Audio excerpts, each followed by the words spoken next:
This is the reading from Genesis chapter 37 from the Life Application Study Bible, New International Version. Jacob lived in the land where his father had stayed, the land of Canaan. This is the account of Jacob's family line. Joseph, a young man of 17, was tending the flocks with his brothers, the sons of Bilhah and the sons of Zilpah, his father's wives, and he brought their father a bad report about them. Now Israel loved Joseph more than any of his other sons, because he had been born to him in his old age, and he made him an ornate robe for him. When his brothers saw that their father loved him more than any of them, they hated him, and could not speak a kind word to him. Joseph had a dream, and when he told it to his brothers, they hated him all the more. He said to them, "Listen to this dream I had.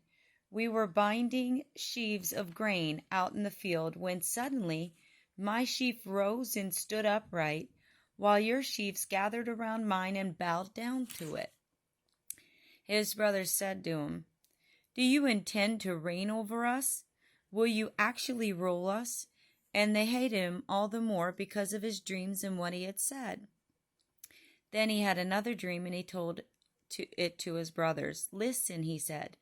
"I had another dream, and this time the sun and moon and 11 stars were bowing down to me." When he told his father as well as his brothers, his father rebuked him and said, "What is this dream you had? Will your mother and I and your brothers actually come and bow down to the ground before you?" His brothers were jealous of him, but his father kept the matter in mind.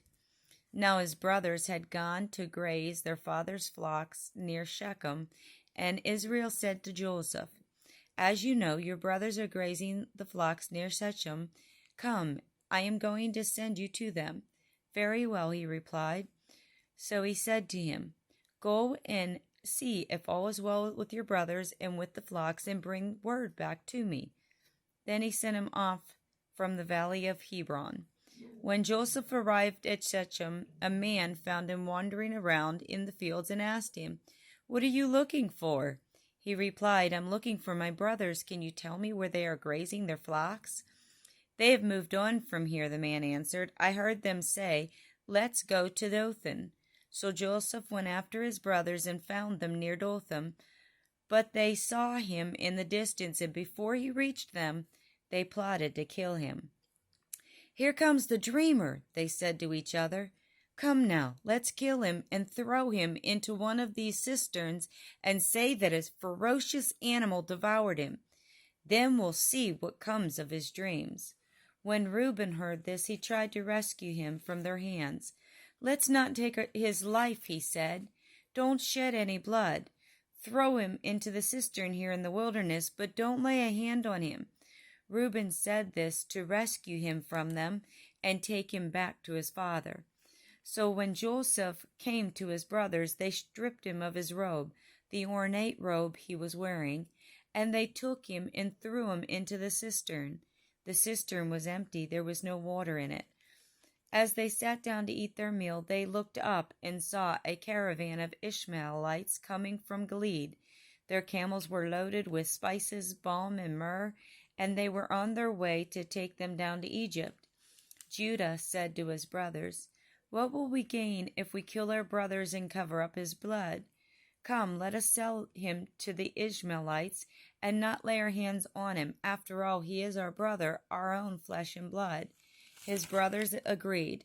So when the Midianite merchants came by, his brothers pulled Joseph up out of the cistern and sold him for 20 shekels of silver to the Ishmaelites who took him to Egypt. When Reuben returned to the cistern and saw that Joseph was not there, he tore his clothes. He went back to his brothers and said, "The boy isn't there. Where can I turn now?" Then they got Joseph's robe, slaughtered a goat, and dipped the robe in the blood. They took the ornate robe back to their father and said, "We found this. Examine it to see whether it is your son's robe." He recognized it and said, "It is my son's robe. Some ferocious animal has devoured him. Joseph has surely been torn to pieces." Then Jacob tore his clothes, put on sackcloth, and mourned for his son many days. All his sons and daughters came to comfort him, but he refused to be comforted. No, he said, I will continue to mourn until I join my son in the grave. So his father wept for him. Meanwhile, the Midianites sold Joseph in Egypt to Potiphar, one of Pharaoh's officials, the captain of the guard.